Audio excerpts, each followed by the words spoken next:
Hello, those of us who are into the paranormal and read science fiction and things about science and are looked upon as nerds are superior to the other people because we are visionaries. We accept things outside of the box, outside of normal limits, and yet we're laughed at. We're laughed at by the media, we're laughed at by other people.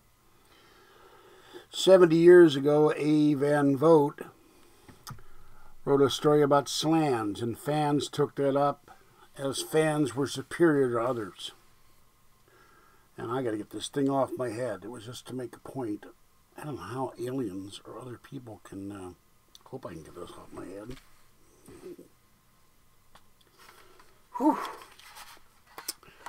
I don't know how aliens wear helmets over their faces like that, or other people. It's hard to see out of there, and it's hotter than hell without an air conditioner. Anyway, this is the guy from Pittsburgh. And I got to thinking, you know, we're always denigrated by the media when we have UFO conventions, paranormal conventions. There was a convention in the Bay Area on supernatural in the last couple of weeks. And yet, here are some figures. 71% of Americans have had a paranormal experience. 34% believe in ghosts. 56% believe ghosts are the spirits of the dead. 41% believe in ESP. 37% believe houses can be haunted. 65% believe Ouija boards are dangerous. 55% believe in psychic or spiritual healing or the power of the human mind to heal the body. 42% believe that people can be possessed by the devil, or I would assume demons. 21% believe that people can communicate mentally with someone who's died. 21% believe in witches. 20% believe in reincarnation and 9% believe in channeling. And this is in the Gallup poll. So, you know, we used to have people, when my grandfather grew up, were called freethinkers. You had people in the 50s called beatniks. Now they call them New Age. It's sort of the same thing. We look at things differently than other people. We're called nerds or dweebs or whatever you want to call it. And we're willing to accept that and put up with it because how many people do you see in the street that know what a quantum filament is or a quantum string, or talk about 11 or 12 or 13 or 14 dimensions, or in looking about fusion or hydrogen or fission power? We know about all that stuff. We know about warp drive. There was an article this weekend where they're talking about how they transported the atoms from one printer to another without any cords, and they printed an item across a room. And there was also a story about a tractor beam that may be developed. I think eventually everything in science fiction comes true because someone out there says, hey, I think we should be able to do that because we're humans. It drives us nuts to not know something and to not, for someone to say, you can't do that. Around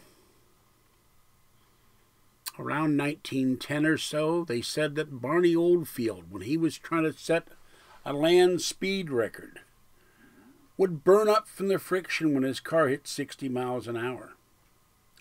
So I don't know, I don't know why the media always this ha-ha factor. Yeah, people at UFO conventions dress up weird sometimes.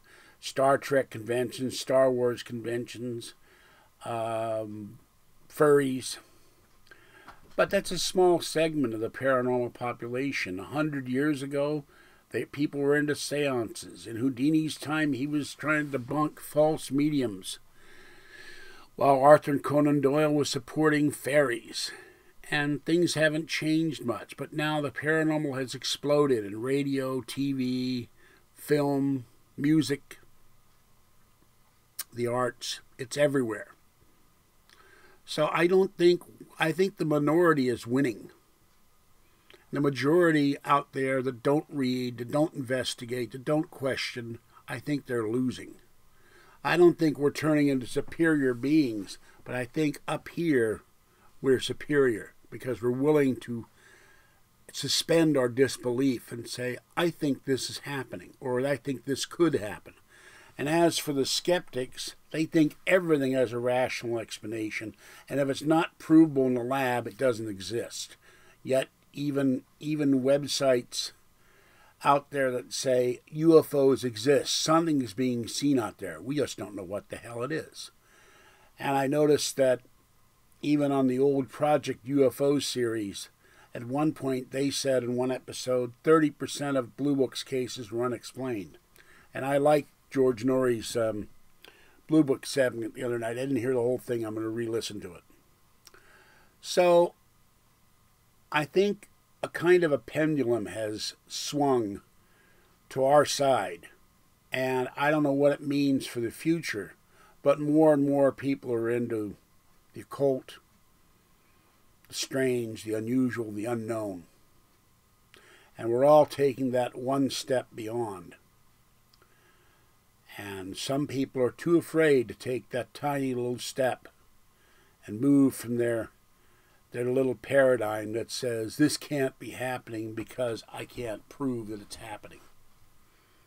And who knows, maybe one day we'll have 50 alien ships land on the White House lawn, or 100 or 1,000. So many that the government can't possibly suppress the news. I saw a shirt on eBay that amused me. It said Occupy Mars. I liked it. Not Occupy Wall Street types, but Occupy Mars. We need to go to Mars. We need to go to other solar systems. We need to develop warp drive that NASA's working on. We need to develop spacecraft. There was a story that could interstellar craft be the salvation of humanity if we screw the planet up. We need to do something with that too, because I don't want to see the human race destroyed. And then we're just a footnote in galactic history somewhere. Oh, there used to be these humans, but they screwed their planet up. Now they're all dead. So think about that for a minute, that if you're into the paranormal, you're not better than anyone else, but you're certainly more willing to accept that there's something that's not between the lines, fitting in a box,